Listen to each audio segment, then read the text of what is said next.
Kabar gembira bagi para tenaga non-ASN yang tersebar di seluruh instansi pemerintah di tahun 2024.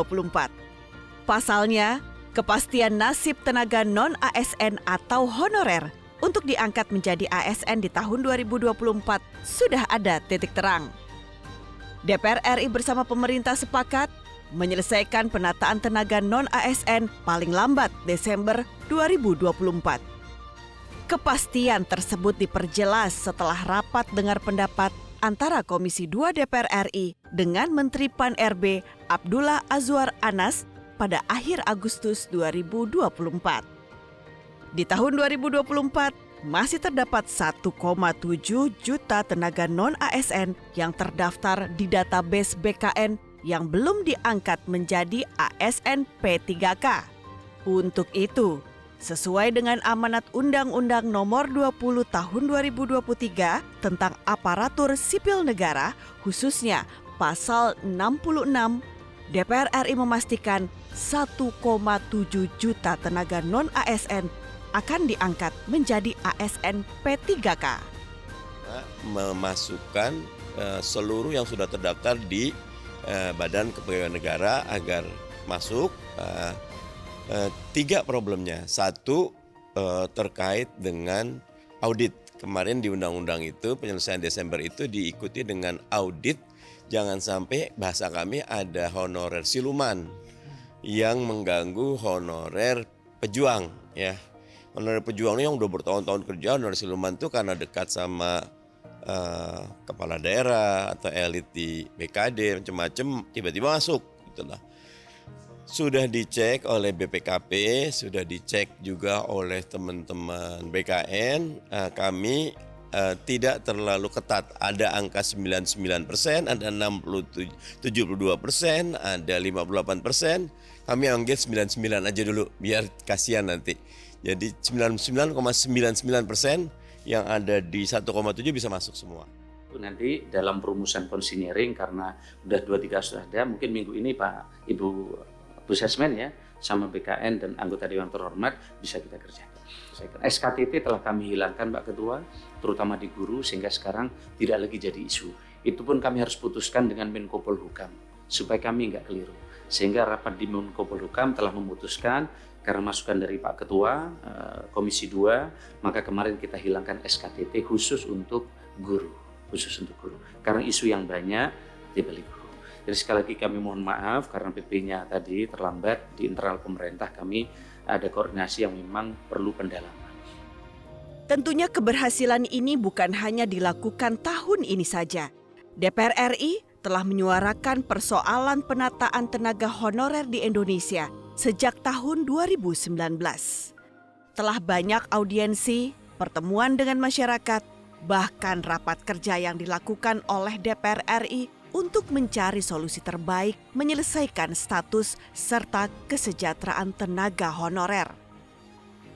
Kami mendorong kepada pemerintah agar mereka yang sudah mengabdi dan mereka sudah meluangkan waktu, meninggalkan keluarga, mengeluarkan tenaga untuk bagaimana bekerja pada Republik ini, agar sesegera mungkin dapat diselesaikan kejelasan statusnya, agar dapat ditingkatkan derajat kesejahteraannya. Memang sudah ada kesepakatan antara pemerintah bersama-sama dengan DPR untuk penuntasan sekitar 2,3 juta pegawai pemerintah, apapun kriterianya itu, dan juga sudah dilaksanakan sebagian, tinggal sisanya. Tetapi kami berharap pemerintah tidak berhenti sampai di situ saja.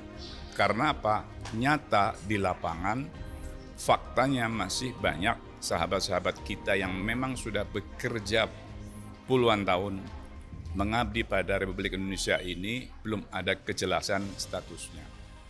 Pemerintah didesak segera menuntaskan pengangkatan tenaga honorer, apalagi untuk pegawai, tenaga kesehatan, guru, bahkan tenaga lainnya yang telah mengabdi kepada negara selama bertahun-tahun. Jangan sampai pengabdian pegawai honorer tidak mendapatkan penghargaan yang sesuai dari negara. DPR RI menilai penataan tenaga honorer juga akan mendorong peningkatan kesejahteraan, bahkan ekonomi masyarakat. Nah, saya tegaskan bahwa kami sudah meminta kepada pemerintah dan sudah sepakat bahwa tidak akan ada penghapusan tenaga honorer ya, selama kalau pemerintah tidak punya konsep dalam menyelesaikan tenaga honorer. Nah, alhamdulillah dalam 6 bulan terakhir ini kami cukup intensif ya,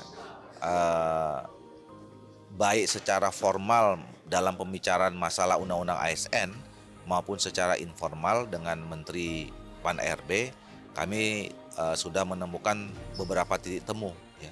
Intinya adalah pertama, tidak akan ada pemberhentian tenaga honorer.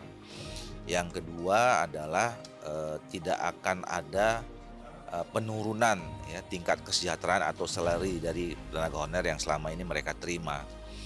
Nah, yang ketiga adalah penyelesaiannya kita cari sedemikian mungkin tidak akan menambah beban anggaran baru ya, terutama kepada APBN.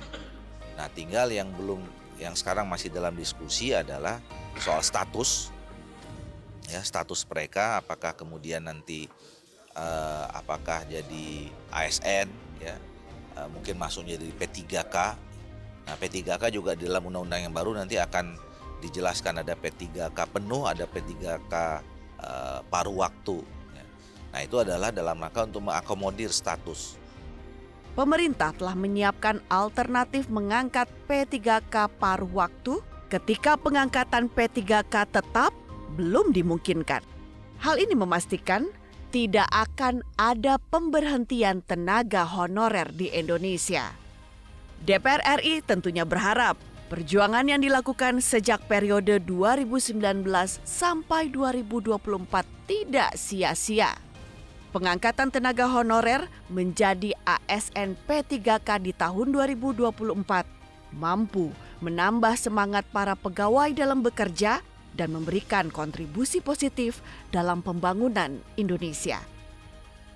Tim redaksi TVR Parlemen melaporkan.